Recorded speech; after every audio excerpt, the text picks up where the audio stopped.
조승민 연구원님 안녕하세요. 안녕하세요. 안녕하세요. 네. 오늘은 어떤 이야기 가져오셨나요? 네, 오늘 제가 가지고 온 이야기는 연준의 테이퍼링과 관련된 이야기를 가지고 와봤습니다. 작년에 테이퍼링. 코로나19가 전 세계적으로 확산이 되면서 글로벌 경기가 상당히 빠르게 침체 국면으로 들어섰고요. 경기를 살리기 위해서 연준을 비롯한 중앙은행들은 대규모 양적 완화 정책을 시행을 했습니다. 연준은 현재까지도 매달 120억 달러 규모의 채권을 매입을 계속을 하고 있는데요. 하지만 이런 중앙은행들의 양적 완화 정책과 함께 이제 주식 같은 위험자산 가격이 상승을 하면서 주식 투자자의 입장에서는 계속 사줬으면 좋겠다라는 맞아요. 생각도 하기도 하지만 사실 무한정으로 이제 사줄 수만은 없는 상황이고요. 아무래도 이제 앞으로의 경기 사이클을 놓고 봤을 경우에 향후에 나타날 수 있는 경기 침체 사이클에 또 대비하기 위해서 또 정책 카드를 또 대비할 필요가 있다라고 볼 수 있을 것 같고요. 네. 경기도조 상당 부분 또 개선된 부분들도 있기 때문에 지금 하고 있는 채권 매입 프로그램은 서서히 종료하는 그런 과정이 필요하다고 보고 있습니다. 당장 이제 내일부터 이제 채권 매입을 안 할 거야라고 한다면 시장이 네. 큰 혼란을 겪을 수 있기 때문에 맞아요. 서서히 이제 줄여 나갈 것으로 이제 보고 있는데요. 테이퍼링이란 단어의 의미 자체가 폭이 점점 줄어든다, 가늘어진다라는 의미를 갖고 있습니다. 테이퍼링을 이제 시작할 시기가 이제 얼마 안 남았다라고 보시면 될 것 같고요. 그 과정에서 나타날 수 있는 글로벌 금융시장의 변화에 관련돼서 좀 말씀을 드리려고 합니다. 사실 지난 9월이죠. FOMC 이후에 또 국채 금리가 좀 상승하면서 우리 주식시장 굉장히 불안한 모습 보여줬는데 이것도 이 테이퍼링과 연관이 있는 건가요? 네, 지난 9월 FOMC에서 올해 말에 테이퍼링의 시작, 그리고 내년 중반에 자산 매입 프로그램의 종료, 그리고 내년 연말쯤 기준금리 인상 가능성을 시사를 했습니다. 그 이후에 이제 미국 국채 금리가 이제 상승을 했고 그 과정에서 또 글로벌 주식시장의 변동성이 이제 확대되는 모습이 나타났었는데요. 테이퍼링 시작함에 따라서 이제 나타날 수 있는 글로벌 금융시장의 변화에 대한 전망을 하기 위해서는 앞선 사례를 먼저 참고해 볼 필요가 있다고 보고 있습니다. 아무래도 이제 테이퍼링이라는 단어가 처음으로 떠오르기 시작했던 2013년의 사례를 들 수 있을 것 같은데요. 네. 일단 2008년 글로벌 금융위기 이후에 연준은 3차에 걸친 양적 완화 정책을 시행을 했습니다. 2013년은 그 3차 양적 완화가 진행되던 시기였는데요. 2013년 5월에 당시 연준 의장이었던 벤 버냉키 의장이 의회 증언에서 양적 완화 종료 가능성을 시사를 했습니다. 시장에서는 전혀 예상하지 못했던 그런 발언이었기 때문에 좀 놀라는 모습들이 좀 많이 나타났었고요. 맞아요. 국채 금리가 이제 급등하는 모습이 있었습니다. 당시 이제 1.6% 수준에 머물렀던 미국채 10년물 금리가 2013년 연말에는 3%까지 상승을 했었습니다. 그 과정에서 글로벌 금융시장 역시도 변동성이 좀 확대되는 모습이 나타났었는데요. 국채 금리는 한 두 가지 정도로 나눠서 한번 볼 수가 있을 것 같습니다. 인플레이션에 대한 기대치를 뺀 실질 금리하고요. 기대 인플레이션으로 이제 나눠서 살펴보면 2013년 당시에 금리 상승은 실질 금리가 급등을 하면서 국채 금리 상승을 주도를 했습니다. 그래서 이제 이번 9월 FOMC 이후에 나타났던 금리 상승 흐름을 비교해서 놓고 보면은 물론 상승 속도는 2013년 당시보다는 좀 느린 속도로 나타나고 있긴 하지만 네. 실질 금리가 같이 상승하고 있다는 점에서는 2013년과 지금이 좀 유사한 방향성을 나타나고 있지 않나라고 생각할 수 있을 것 같습니다. 그렇군요. 실질 금리 중심으로 좀 금리가 상승했다고 말씀을 하셨는데 이게 또 이제 국채 금리가 또 정상화되는 과정이라고 우리가 또 이렇게 봐도 되는 걸까요? 네, 사실 이제 양적 완화의 정책의 시행 그리고 그에 따른 금리의 변화를 같이 한번 놓고 볼 필요가 있을 것 같은데요. 경기가 침체 국면을 접어들게 되면 중앙은행들은 재빠르게 기준금리를 인하를 하게 됩니다. 그 과정에서 이제 시장금리 역시도 하락세를 나타내게 되는데 그래도 경기가 회복되지 않았을 경우에 특히 이제 작년 코로나19처럼 그런 위기 국면이 나타나게 되면은 대규모 이제 자산 매입을 통해서 경기를 이제 살리려고 노력을 하게 되고요. 그에 따라서 이제 경기 역시도 살아나는 모습이 나타나는데 금리는 경기의 흐름에 따라서 움직일 가능성이 높습니다. 그래서 경기가 살아나게 되면 금리도 조금씩 이제 올라오는 모습들이 나타납니다. 그리고 경기 회복 과정에서 나타날 수 있는 원자재 가격의 상승은 인플레이션에 대한 기대감을 높일 수 있기 때문에 이 역시도 좀 금리 상승 요인이라고 보시면 될 것 같습니다. 하지만 연준이 대규모로 국채를 매입을 하기 때문에 실제로 시장 금리는 경기의 회복 정도나 아니면 인플레이션에 대한 기대치 대비해서는 상대적으로 낮은 수준을 유지를 하게 됩니다. 앞서 말씀드린 것처럼 인플레이션에 대한 기대치를 뺀 실질 금리가 낮은 수준을 유지할 가능성이 높다라고 보시면 될 것 같은데요. 2013년 당시에도 이제 미국 물가연동 채권 10년물 기준 실질 금리가 마이너스 1% 수준에 머물러 있었습니다. 올해 역시도 이 실질 금리가 마이너스 1% 수준에 머무를 정도로 실질 금리가 낮은 수준을 나타내고 있었고요. 실질 금리가 마이너스를 나타낸다라는 의미는 국채를 보유했을 때 얻을 수 있는 수익이 물가 상승을 전혀 방어하지 못한다는 것을 의미합니다. 그러니까 국채를 보유할수록 내 자산의 가치가 계속 줄어든다라는 것을 의미합니다. 이런 흐름이기 때문에 투자자들의 입장에서는 좀 더 높은 수익을 찾기 위해서 주식이나 회사채, 원자재 같은 위험자산 쪽으로 이제 자금을 이동할 수 있는데요. 그 과정에서 나타나는 주가지수의 상승 그리고 원자재 가격의 상승은 또 경기 회복의 신호로도 받아들여질 수 있기 때문에 이러한 이유 때문에 연준이 양적 완화 정책을 시행한다라고 보셔도 될 것 같습니다. 근데 그동안 이런 대규모 자산 매입을 통해서 인위적으로 낮게 유지해왔던 실질 금리가 이제 정책이 이제 바뀌면 변할 수 있다라는 가능성이 있기 때문에 그 부분들을 시장에서는 금리로 이제 반영을 한다라고 볼 수 있을 것 같습니다. 그렇다면 이 금리 언제까지 또 상승할지도 궁금하고요. 만약에 연준의 계획처럼 양적 완화 정책이 좀 종료된 이후에 국채 금리 계속 상승세를 나타낼지도 사실 궁금하거든요. 어떻게 될까요? 네, 앞서 말씀드린 것처럼 결국 금리는 경기의 흐름에 따라서 움직인다라고 볼 수 있을 것 같은데요. 금리 정상화 과정이 계속 진행된다고 하지만 경기가 만약에 안 좋아지게 될 경우에는 결국에는 금리도 다시 하락세를 나타낼 가능성이 있다라고 보시면 될 것 같습니다. 2008년 글로벌 금융위기 이후에 3차에 걸쳐서 진행됐던 양적 완화 과정을 다시 돌이켜 보면은요. 양적 완화가 끝났던 시기에 공통적으로 나타났던 현상은 국채 금리의 하락이었습니다. 이유를 놓고 보면은 아무래도 이제 그 양적 완화 과정에서 대규모의 유동성을 공급하면서 경기가 좋아졌었는데 그거에 대한 반대 흐름이 나타났다라고 보시면 될 것 같은데요.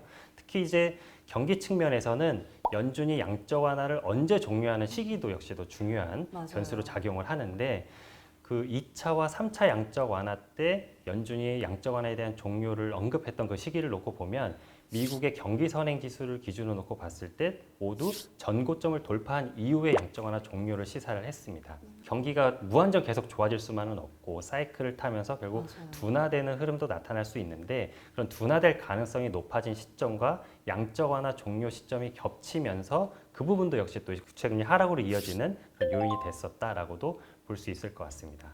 그리고 이제 지금 나타나고 있는 금리 상승이 언제까지 이어질 것이냐라는 부분들이 어떻게 보면 가장 큰 관심을 갖게 되는 그런 사안이 될 수 있을 것 같은데요.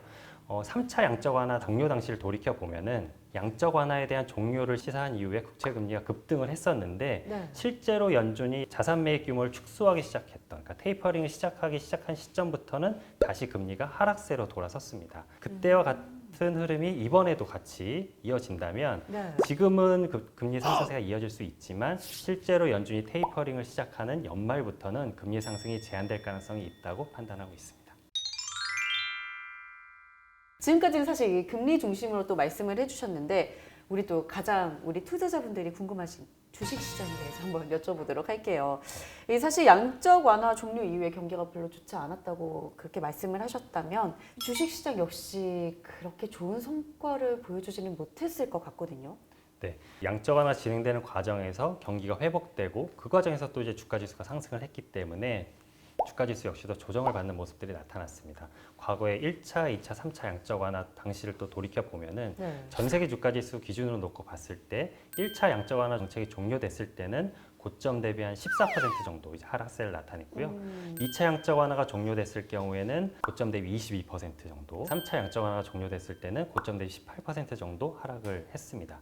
코스피 역시도 전 세계 주가 지수의 조정 흐름에 좀 피하지는 못했는데요. 1차 양적 완화가 종료됐을 때는 9% 정도 이제 하락을 했는데 2차 양적 완화가 종료됐을 때는 고점 대비 25% 정도 수준의 조정이 있었고 3차 양적 완화 종료됐을 때는 고점 대비 12% 정도의 조정이 있었습니다. 그러니까 대략적으로 양적 완화가 종료가 되면은 고점 대비 10에서 한 20%의 주가 조정이 있었다라고 염두에 두시면 될 것 같습니다. 그렇다면 이제 환율이나 뭐 다른 특징적인 변화의 움직임은 없나요? 네, 3차에 걸쳐 진행됐던 양적 완화가 종료되는 과정에서 또 나타났던 공통적인 특징 중에 하나가 달러의 강세였습니다.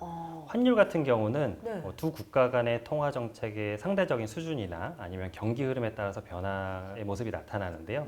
연준이 양적 완화 정책을 시행을 하면서 대규모로 유동성을 공급하기 때문에 이 부분은 달러 약세 요인이 될 수 있습니다. 근데 그런 정책들이 바뀌기 때문에 반대 흐름이 나타난다라고 보시면 될 것 같은데요. 양적 완화가 종료된 이후에는 경기가 둔화되는 그런 모습들이 나타났다고 보시면 될 것 같은데 투자자들의 입장에서는 위험 자산보다는 안전 자산 쪽으로 움직이는 가능성이 높다라고 보시면 될 것 같고요. 대표적인 안전 자산이 달러기 때문에 이 역시도 달러 강세를 좀 유도할 수 있는 요인이 될 수 있습니다.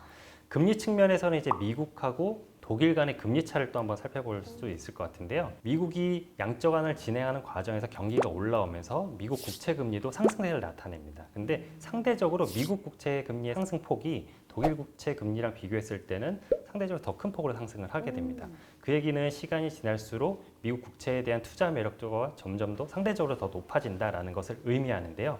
양적 완화 종료 이후에 나타날 수 있는 경기 둔화라든지 달러 강세 가능성들은 어떻게 보면 나가 있던 투자 자금들이 다시 이제 미국 쪽으로 돌아오게 된다라는 것을 의미하는데 네. 미국 국채에 대한 투자 매력도가 또 상대적으로 더 좋다면 달러 강세를 더 이제 뒷받침하는 요인이 될 수 있다고 보고 있습니다.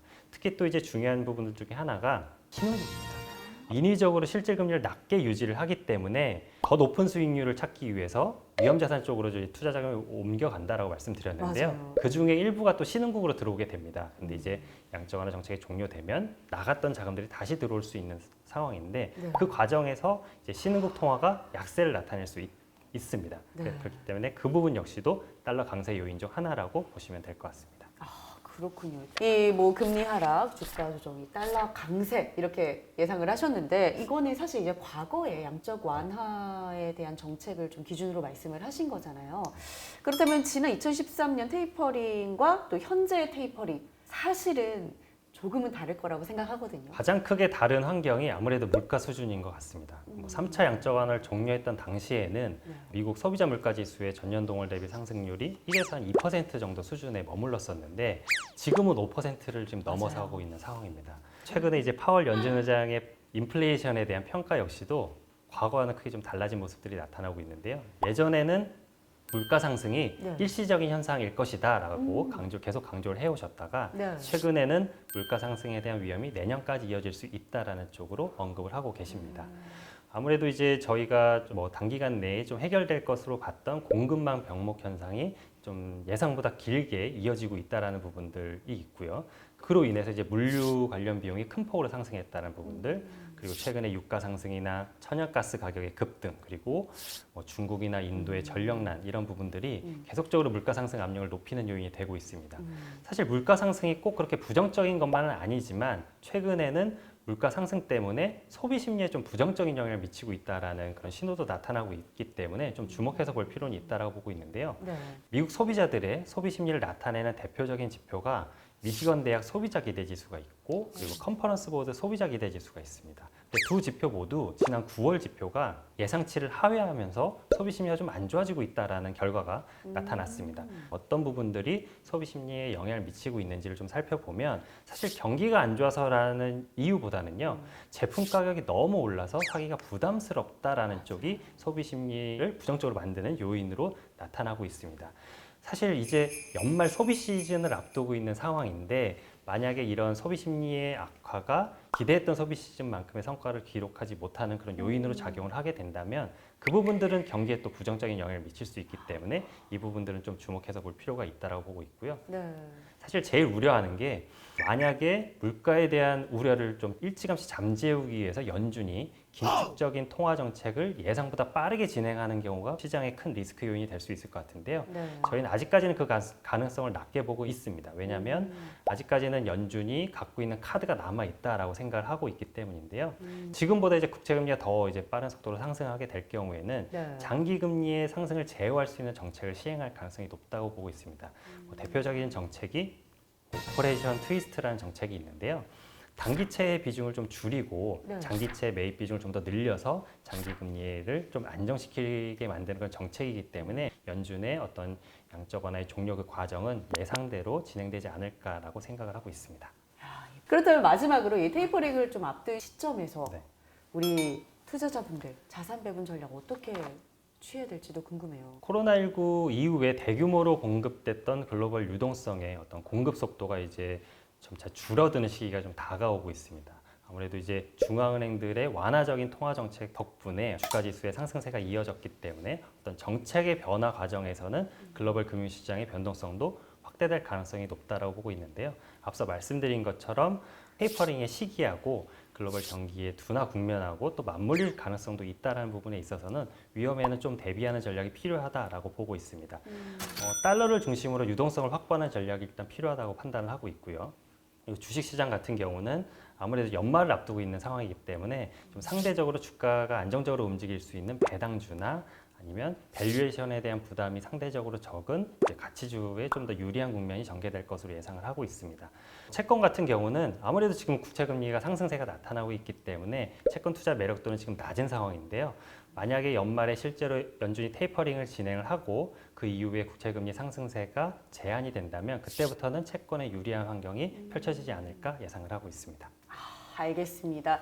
여러분의 스마트한 투자를 돕기에 준비한 투자 탐구 생활 아쉽지만 여기서 인사드리도록 할게요. 그럼 여러분 안녕. 구독, 좋아요 눌러주실 거죠?